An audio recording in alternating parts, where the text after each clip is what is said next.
Hey, what's up guys? Welcome to Richard Kabili YouTube channel, and today we are unboxing the GoPro Dual Battery Charger with two GoPro Enduro batteries for GoPro Hero 9, 10, and 11.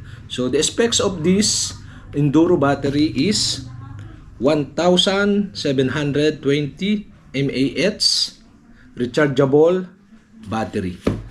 And now we are unboxing this order. So okay guys, let's start.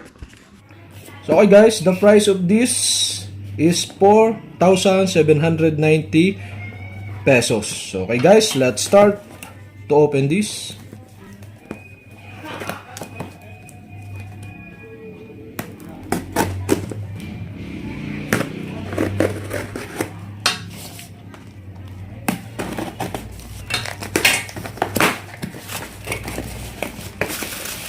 Wow, this is covered by the plastic bubbles. And okay, we can now open this.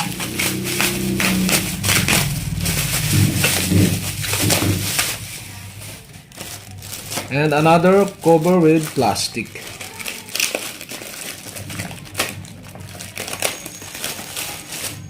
So okay guys, in the box of this, you can see the dual charger plus Enduro batteries. So there are two Enduro batteries inside and one dual charger. So okay guys, we can now open this box.